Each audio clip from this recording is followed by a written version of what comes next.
നമസ്കാരം. മഹാരാഷ്ട്രയിലെ നാസിക്കിലുള്ള പ്രമുഖ IT കമ്പനിയായ TCSൽ ജോലി ചെയ്യുന്ന ഒരു 23 വയസ്സുകാരിയായ ഹൈന്ദവ പെൺകുട്ടിക്ക് സംഭവിച്ച ദുരന്തവും അതിന്റെ കുറ്റപത്രത്തിലെ ഞെട്ടിക്കുന്ന വിവരങ്ങളും പുറത്തുവരുമ്പോൾ അത് രാജ്യത്തെ ഓരോ കുടുംബവും മനസ്സിലാക്കേണ്ടതാണ്. ഉയർന്ന വിദ്യാഭ്യാസമുണ്ടെങ്കിലോ മാസം ലക്ഷങ്ങൾ ശമ്പളമുള്ള ജോലി ഉണ്ടെങ്കിലോ ഇത്തരം ആസൂത്രിത കെണികളെ പെട്ടെന്ന് തിരിച്ചറിയാൻ സഹായിക്കില്ല എന്ന കൈപ്പേറിയ യാഥാർത്ഥ്യമാണ് ഈ കേസ് വീണ്ടും സമൂഹത്തിന് മുന്നിൽ തെളിയിക്കുന്നത്.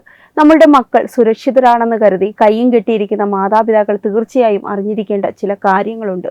വിവാഹിതരാണെന്ന വലിയൊരു സത്യം പൂർണ്ണമായും മറച്ചുവെച്ചാണ് ഡാനിഷ് ഷെയ്ഖ് എന്ന സഹപ്രവർത്തകൻ പെൺകുട്ടിയെ പ്രണയ വലയിലാക്കിയത്. ഒരുമിച്ച് ജോലി ചെയ്യുന്ന ആളിന്റെ കപടമായ പെരുമാറ്റത്തിലും സൗഹൃദത്തിലും വീണുപോയ ആ പെൺകുട്ടി അയാളോടൊപ്പമുള്ള ജീവിതം സ്വപ്നം കണ്ട് പൂർണ്ണമായും വിശ്വസിച്ചു.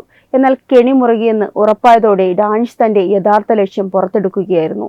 പെൺകുട്ടിയുടെ സ്വതന്ത്രമായ ചിന്തകൾക്കും ആരാധനാ സ്വാതന്ത്ര്യത്തിനും മേൽ ഇയാൾ കടുത്ത നിയന്ത്രണങ്ങൾ ഏർപ്പെടുത്തി.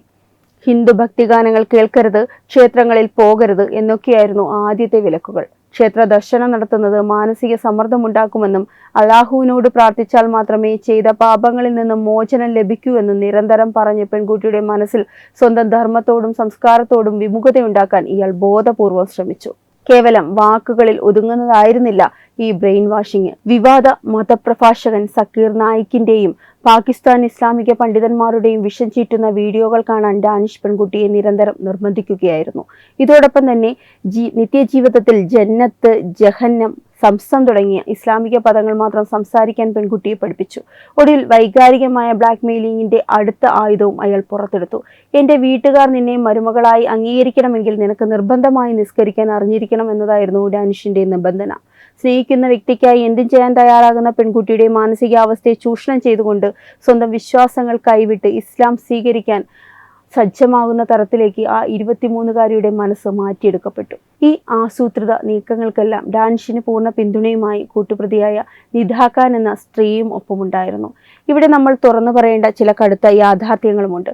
പ്രണയവും സൗഹൃദവും ഒക്കെ വ്യക്തി സ്വാതന്ത്ര്യത്തിന്റെ ഭാഗമായി കാണാമെങ്കിലും അതിന്റെ മറവിൽ സ്വന്തം അസ്തിത്വവും ധർമ്മവും പണയം വയ്ക്കേണ്ടി വരുന്ന അവസ്ഥയെ എങ്ങനെയാണ് ന്യായീകരിക്കാൻ സാധിക്കുക?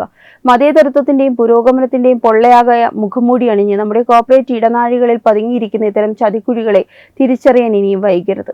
തങ്ങളുടെ കുട്ടികൾ പൂർണ്ണ സുരക്ഷിതരാണെന്ന് കരുതി സമാധാനിക്കുന്ന മാതാപിതാക്കളുടെ കണ്ണ് തുറപ്പിക്കേണ്ട സമയമാണിത്. വിദ്യാഭ്യാസവും വലിയ ശമ്പളവും കൊണ്ട് മാത്രം ഇത്തരം ആസൂത്രിതമായ മാനസിക ബ്രെയിൻ വാഷുകളെ പ്രതിരോധിക്കാൻ കഴിയില്ല എന്ന് ഈ നാസിക് കേസ് ഉറപ്പിച്ചു പറയുന്നു. സ്വന്തം സംസ്കാരത്തെക്കുറിച്ചും പാരമ്പര്യത്തെക്കുറിച്ചും കൃത്യമായ ബോധ്യവും അഭിമാനവും കുട്ടികളിൽ ചെറുപ്പം മുതലേ വളർത്തിയെടുക്കാൻ നമുക്ക് സാധിക്കുന്നില്ല എന്നതാണ് ഇത്തരം ശക്തികൾക്ക് ലഭിക്കുന്ന ഏറ്റവും വലിയ വളക്കൂറുള്ള മണ്ണ്. പ്രണയത്തിന്റെയോ സ്നേഹത്തിന്റെയോ പേരിൽ സ്വന്തം ഭക്തിഗാനങ്ങളോ ആരാധനാലയങ്ങളോ ഉപേക്ഷിക്കാൻ ആരെങ്കിലും ആവശ്യപ്പെടുന്ന ആ ആദ്യ നിമിഷത്തിൽ തന്നെ അതിന് പിന്നിലെ അപകടകരമായ അജണ്ട തിരിച്ചറിയാനുള്ള ആർജവം നമ്മുടെ പെൺകുട്ടികൾക്ക് ഉണ്ടാകണം. അതിനവരെ പ്രാപ്തരാക്കേണ്ടത് കുടുംബങ്ങളുടെയും സമൂഹത്തിന്റെ ഉത്തരവാദിത്തമാണ്. നാസിക്കിൽ മാത്രമല്ല, രാജ്യമെമ്പാടും ഇത്തരം വിനാശകരമായ ആശയങ്ങൾ പ്രചരിപ്പിക്കാൻ വലിയ രീതിയിലുള്ള അന്താരാഷ്ട്ര ഫണ്ടിങ്ങും വിദേശ പിന്തുണയും ലഭിക്കുന്നുണ്ടെന്നത് പരസ്യമായ രഹസ്യമാണ്. സക്കീർ നായിക്കിനെ പോലെയുള്ള തീവ്രവാദ ചിന്താഗതിയുള്ള പ്രഭാഷകർ വിദേശത്തിരുന്ന് ഇന്ത്യയിലെ യുവാക്കളുടെ മനസ്സിലേക്ക് വിഷം ചീണ്ടുന്ന വീഡിയോകൾ നിരന്തരം എത്തിച്ചു കൊടുത്തിരിക്കുന്നു. ഓൺലൈൻ ഗെയിമിംഗ് ആപ്പുകൾ, വ്യാജ സോഷ്യൽ മീഡിയ പ്രൊഫൈലുകൾ, ഡേറ്റിംഗ് ആപ്പുകൾ എന്നിവ വഴി കൗമാരക്കാരെയും യുവാക്കളെയും ലക്ഷ്യമിട്ട് തന്നെയാണ് ഇത്തരം ശക്തികൾ വലവിരിച്ചിരിക്കുന്നത്. കേവലം വിവാഹം മാത്രമല്ല ഇവരുടെ ലക്ഷ്യം. രാജ്യത്തിന്റെ ആഭ്യന്തര സുരക്ഷയെ തകർക്കുക, ഭീകരവാദ പ്രവർത്തനങ്ങളിലേക്ക് യുവാക്കളെ ആകർഷിക്കുക, ജനസംഖ്യാ സന്തുലിതാവസ്ഥ അട്ടിമറിക്കുക തുടങ്ങിയ വലിയ അജണ്ടകളാണ് ഇതിന് പിന്നിലുള്ളത്. നമ്മുടെ പെൺമക്കളെ ലക്ഷ്യമിട്ട് IT മേഖലകളിൽ വരെ ഇത്തരം കപട പ്രണയ വലകൾ വിരിച്ച് കാത്തിരിക്കുന്ന വലിയൊരു സംഘം തന്നെ ഉണ്ടെന്നത് നാസിക് കേസ് വീണ്ടും തുറന്നു കാട്ടുകയാണ്. ഇത്തരം ചതിക്കുഴികൾ കൃത്യമായി തിരിച്ചറിഞ്ഞ് പ്രതിരോധിക്കേണ്ട സമയം അതിക്രമിച്ചിരിക്കുന്നു എന്ന് ഈ സംഭവം നമ്മെ ഓർമ്മിപ്പിക്കുന്നു.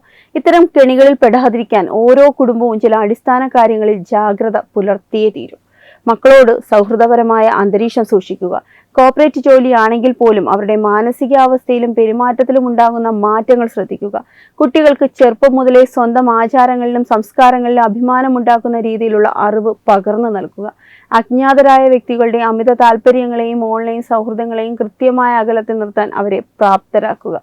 പ്രണയത്തിന്റെ പേരിൽ സ്വന്തം വിശ്വാസങ്ങളോ ചിന്തകളോ മാറ്റാൻ ആരെങ്കിലും സമ്മർദ്ദം ചെലുത്തുന്നുണ്ട് എങ്കിൽ അതിന് പിന്നിലെ അപകടം ഉടൻ മനസ്സിലാക്കിക്കുക. ഇവിടെ നമ്മൾ തിരിച്ചറിയേണ്ട മറ്റൊരു പ്രധാന വശം, ഇത് നാസിക്കിലെ ഒരു IT കമ്പനിയിൽ മാത്രം ഒതുങ്ങുന്ന ഒന്നല്ല എന്നത് തന്നെയാണ്. മെട്രോ നഗരത്തിലെ വൻകിട മൾട്ടിനാഷണൽ കമ്പനികളിലും പ്രമുഖ മാധ്യമ സ്ഥാപനങ്ങളിലും സമാനമായ രീതിയിൽ ഉയർന്ന വിദ്യാഭ്യാസം നേടിയ ഹൈന്ദവ പെൺകുട്ടികളെ ലക്ഷ്യമിട്ട് കൃത്യമായ ആസൂത്രണത്തോടെയുള്ള വലവിരിക്കലുകൾ നടക്കുന്നുണ്ട് എന്നതിന് മുൻപും നിരവധി ഉദാഹരണങ്ങൾ നമ്മുടെ മുന്നിലുണ്ട്.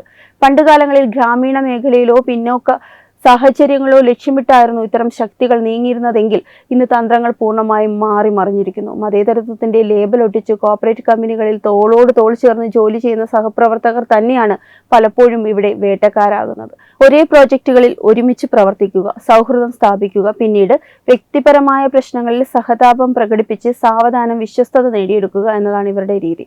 ഒരു വശത്ത് വലിയ കമ്പനികളിലെ ഉയർന്ന ശമ്പളവും ആധുനിക ജീവിതശൈലിയും നൽകുമ്പോൾ തന്നെ മറുവശത്ത് പെൺകുട്ടികളുടെ മനസ്സിനെ സാവധാനം തങ്ങളുടെ മതപരമായ അജണ്ടകളിലേക്ക് മാറ്റിയെടുക്കാൻ ഇവർക്ക് പ്രത്യേക പരിശീലനം ലഭിക്കുന്നുണ്ടോ എന്ന് സംശയിക്കേണ്ടിയിരിക്കുന്നു.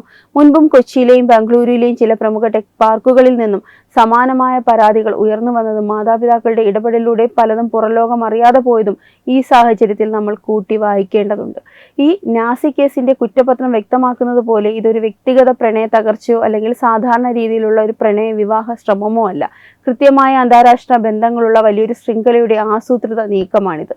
വിദേശത്തിരുന്ന് ഇന്ത്യയിലെ യുവാക്കളുടെ മനസ്സിലേക്ക് വിഷം ചീറ്റുന്ന സക്കീർ നായിക്കിനെ പോലുള്ള തീവ്രവാദ ചിന്താഗതിയുള്ള പ്രഭാഷകരുടെ വീഡിയോകൾ സാധാരണക്കാരായ പെൺകുട്ടികളിലേക്ക് എത്തിക്കാൻ കോർപ്പറേറ്റ് ഇടങ്ങളിലെ ഇത്തരം ഡാനിഷുമാർ ഒരു മാധ്യമമായി പ്രവർത്തിക്കുകയാണ് ചെയ്യുന്നത്. ആധുനിക ഡിജിറ്റൽ ലോകത്ത് കേവലം നേരിട്ടുള്ള സംഭാഷണങ്ങൾക്കുമപ്പുറം വാട്സപ്പ് ഗ്രൂപ്പുകൾ, ടെലഗ്രാം ചാനലുകൾ, ഒളിഞ്ഞിരിക്കുന്ന സോഷ്യൽ മീഡിയ പ്രൊഫൈലുകൾ എന്നിവ വഴി നിരന്തരമായ ബ്രെയിൻ വാഷിംഗ് ആണ് നടക്കുന്നത്. സ്വന്തം ധർമ്മത്തെക്കുറിച്ചും സംസ്കാരത്തെക്കുറിച്ചും സംശയങ്ങൾ ജനിപ്പിക്കുകയും ഇസ്ലാമിക പദാവലികൾ നിത്യജീവിതത്തിന്റെ ഭാഗമാക്കാൻ നിർബന്ധിക്കുകയും ചെയ്യുന്നത് വഴി ഇവരുടെ ചിന്താശേഷിയെ പൂർണ്ണമായും തളർത്തുകയാണ് ഇവരുടെ ലക്ഷ്യം. രാജ്യത്തിന്റെ ആഭ്യന്തര സുരക്ഷയെ തന്നെ അട്ടിമറിക്കാൻ പോകുന്ന ഇത്തരം ഹിഡൻ അജണ്ടകൾക്ക് പിന്നിൽ വൻതോതിലുള്ള അന്താരാഷ്ട്ര ഫണ്ടിങ്ങും വിദേശ പിന്തുണയും ഉണ്ടെന്നുള്ളത് കേന്ദ്ര ഏജൻസികൾ പോലും മുൻപ് മുന്നറിയിപ്പ് നൽകിയിട്ടുള്ളതാണ്. ജനസംഖ്യാ സന്തുലിതാവസ്ഥ അട്ടിമറിക്കുക എന്നതിലുപരി ഉയർന്ന ചിന്താശേഷിയുള്ള ഒരു തലമുറയെ തങ്ങളുടെ മതപരമായ ആയുധമാക്കി മാറ്റുക എന്ന കടുത്ത വിദേശ ആഭ്യന്തര ഗൂഢാലോചനയാണ് ഇത്തരം കോർപ്പറേറ്റ് കെണികൾക്ക് പിന്നിൽ ഒളിഞ്ഞിരിക്കുന്നത്. നമ്മുടെ ഒത്തൊരുമയും ജാഗ്രതയും മാത്രമാണ് ഇത്തരം ആസൂത്രിത കടന്നുകയറ്റങ്ങൾ തടയാനുള്ള ഏക വഴി. ഇരകളെ മാത്രം കുറ്റപ്പെടുത്താതെ അവരെ ഇരയാക്കുന്ന സംഘടിത ശക്തികളെ നിയമപരമായും സാമൂഹികമായും നേരിടാൻ നമ്മൾ തയ്യാറാകണം. വെബ് ഡെസ്ക് തത്തുമൈ ന്യൂസ്. HIV അണുബാധ സന്തോഷപൂർണമായ ഒരു ജീവിതത്തിന് തടസ്സമല്ല. HIV അണുബാധയ്ക്ക് ഫലപ്രദമായ ചികിത്സ ഇന്ന് ലഭ്യമാണ്. ഇതിന് യഥാസമയം അണുബാധ കണ്ടെത്തുന്നതും കാലേക്കൂട്ടി ചികിത്സ നടത്തേണ്ടതും അത്യാവശ്യമാണ്. സൗജന്യമായ ചികിത്സയും മാർഗനിർദ്ദേശങ്ങളും സർക്കാർ ആശുപത്രികളിലെ ART അഥവാ ഉഷസ് കേന്ദ്രങ്ങളിൽ ലഭ്യമാണ്. ആരോഗ്യ സംരക്ഷണം ഓരോരുത്തരുടെയും ഉത്തരവാദിത്തമാണ്.